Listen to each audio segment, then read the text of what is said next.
Dari Kalimantan Tengah, petualangan saya lanjutkan ke timur untuk melihat lebih dekat kehidupan primata berhidung panjang bekantan.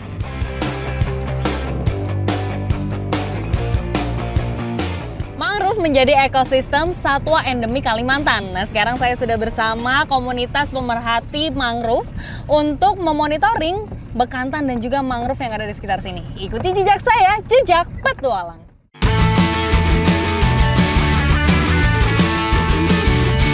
Bekantan adalah satwa endemik Kalimantan yang mendiami wilayah hutan mangrove.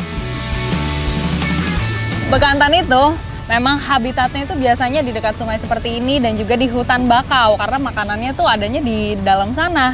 Bekantan itu dikatakan sebagai primata yang hampir punah, makanya kita juga harus menjaga ekosistemnya.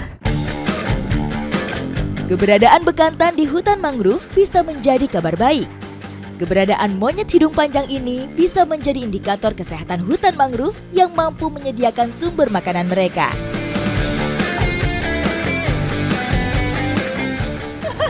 Ramai mereka di bawah. Jadi ini emang siang seperti ini tuh jadi waktu yang tepat untuk para bekantan bermain. Tuh kelihatan loncat-loncatan. Bermain sekaligus cari makan juga deh kayaknya. Pas posisi air surut mereka banyak ada yang berenang juga di sini. Iya banyak banget nih Pak. Ini yang di atas nih. Ah itu tuh. Ada yang Wow. yang di atas mereka. Nah banyak itu nah loncat. Itu nah. Itu tuh banyak banget. Tuh, ada sekitar 20. Memang mereka itu kan berkelompok ya Pak ya.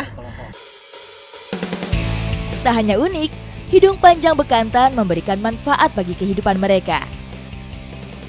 Dengan hidung panjangnya, mereka mampu mendeteksi keberadaan buah-buahan yang sulit dijangkau oleh hewan lain.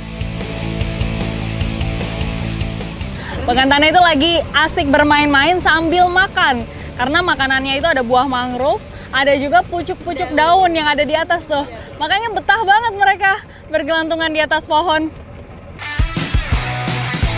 Bekantan mengkonsumsi hampir semua bagian tumbuhan, terutama pucuk daun, buah, bunga, dan biji tanaman mangrove. Nah di sana juga Mbak Naya. Oh iya itu, Di sana. itu ada yang lagi berenang. Nah itu. Wih, asik banget.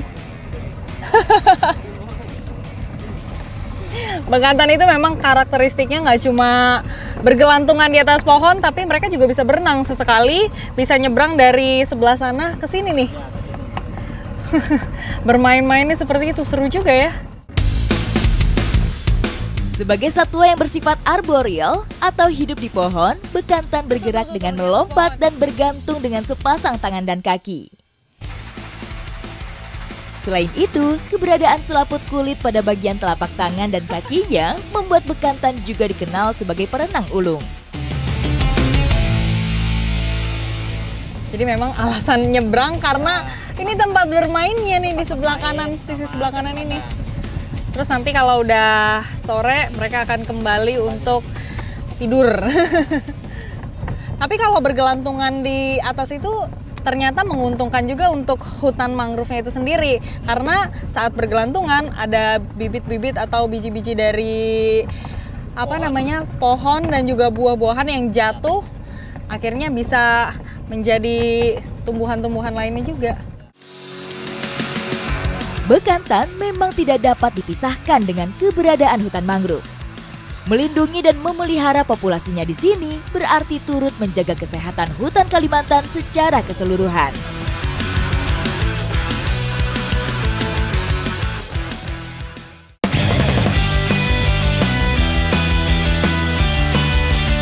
Selain mampu menjaga kualitas air dan udara, hutan mangrove juga menjadi rumah untuk berbagai jenis hewan daratan dan biota laut. Menjelang sore, warga biasa memanfaatkan kondisi air surut untuk mencari kerang di sekitar Gusung Tengah, Sungai Bosang. Hamparan luas di Gusung Tengah ini juga menyimpan biota yang bisa kita manfaatkan. Nah ini nih, kerang darah. Dari tadi kita keliling nyari-nyari kerang, lumayan juga ternyata dapetnya. Tuh, dapetnya besar. Ayo kita kumpulkan dulu sini. Masyarakat di sini biasa menggunakan parang untuk mencari keberadaannya di dalam lumpur. Goresan parang akan terasa saat mengenai bagian cangkangnya yang keras. Kerang darah mendiami wilayah pasang surut pada substrat halus yang berlumpur. Meskipun oksigen di wilayah substrat ini tidak sebanyak substrat pasir, tapi wilayah ini menyediakan makanan yang melimpah bagi pertumbuhan kerang darah. Tak heran, kerang yang saya dapatkan berukuran cukup besar. Ini tiba-tiba kita menemukan hewan yang sangat unik, kalangkasa namanya. Ini sejenis hewan purba.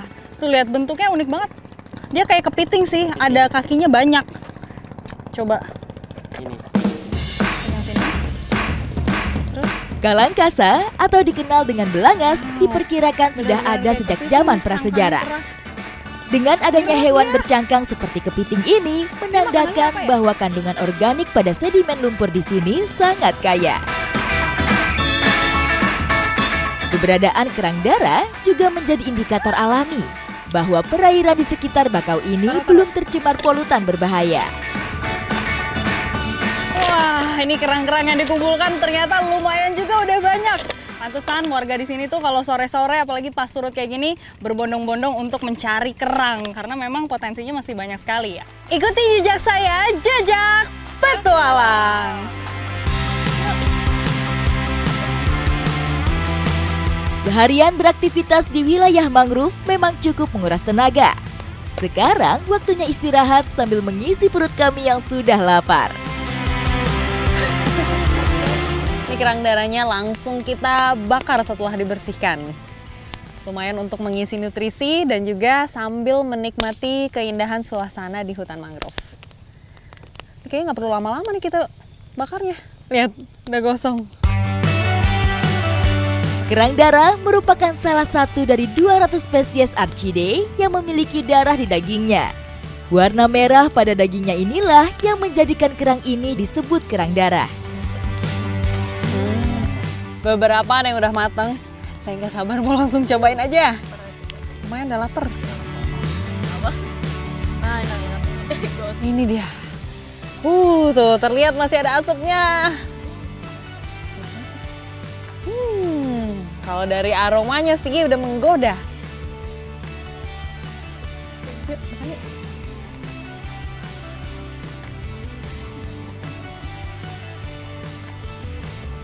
Enak. Udah matang. Enak, Bang. Makan yuk. Lestarinya hutan mangrove terbukti mendatangkan banyak manfaat. Tak hanya untuk ekosistem yang hidup di wilayahnya, namun juga mendatangkan manfaat untuk manusia yang hidup di sekitarnya. Seger ya. Kerang darah ini juga menjadi bukti bahwa ekosistem di dalam airnya juga masih sangat terjaga. Ikuti jejak saya, jejak petualang.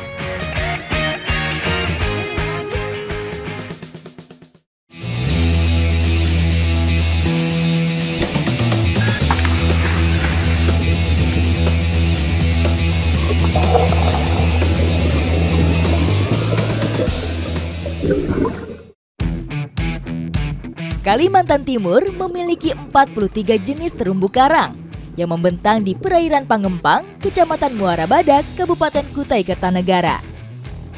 Hari ini saya bersama Rian akan menyelami keindahan bawah laut dari salah satu spot yang ada di sini. Petualangan saya kali ini akan mengeksplor keindahan bukit di bawah laut, tepatnya di spot Batu Lampe Muara Badak. Pantai Pangempang, Kecamatan Muara Badak mempunyai ekosistem terumbu karang seluas lebih dari 44 hektar. Batu Lampe menjadi satu dari 70-an spot diving yang terkenal. Jadi nanti kita akan menyelam ke bawah, tapi nggak nyampe ke 20 meter ya Pak? Iya. Pokoknya sebelum itu kita udah menemukan batu karang yang ukurannya besar berarti Pak? Macam-macam. 100 kali 600 itu Batu Lampe ya? Anunya, luasannya. Luasannya ada 100 kali 600 meter. Turun di kedalaman 12 meter, saya melihat visibility bawah laut spot Batu Lampe sedang tidak bersahabat. Dalam kondisi normal, wilayah ini merupakan perbukitan karang yang sangat indah. Keberadaan perairan yang masuk wilayah kipas Sungai Mahakam ini mengalami sedimentasi yang sangat tinggi. Kondisi perairan juga sangat dipengaruhi oleh kondisi air dari wilayah hulu Sungai Mahakam.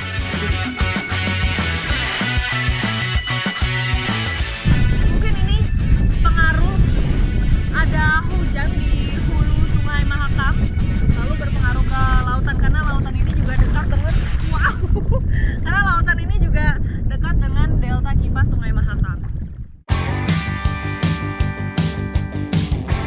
Bergeser ke sisi lainnya, saya mencoba turun lebih dalam. Meskipun kondisi air tidak clear, tapi visibility-nya lebih baik dari spot yang pertama. Spot Batu Lampe merupakan karang berbukit terjal dengan kemiringan 60 hingga 90 derajat. Wilayah ini dihuni oleh lebih dari 50% karang hidup dengan kategori baik. Keberadaan terumbu karang di sekitar kipas Sungai Mahakam memang cukup unik. Pergantian komposisi air tawar yang pas di kawasan kipas Mahakam justru memberikan banyak nutrien dan memperkaya keragaman biota yang hidup di wilayah terumbu karang ini. Jadi ini memang laut yang berdekatan dengan delta Sungai Mahakam membuat proses pertumbuhan terumbu karang itu memang lebih cepat, sekitar 5-6 cm per tahunnya. Kalau biasanya kan di tempat-tempat atau di daerah lain itu, yang aku tahu tuh pertumbuhannya cuma 1-2 cm aja. Ya di sini tuh sangat cepat banget, itu karena adanya sedimentasi yang tinggi. Saat di berbagai daerah khawatir dengan kondisi coral bleaching atau pemutihan karang, kawasan ini aman karena pergantian arusnya yang cukup bagus. Biota lautnya sudah beragam, karang-karangnya juga pertumbuhannya sudah baik, makanya kita sebagai manusia harus bisa menjaga ekosistem dengan baik supaya tetap bisa hidup berdampingan dengan alam. Ikuti jejak saya, Jejak Petualang.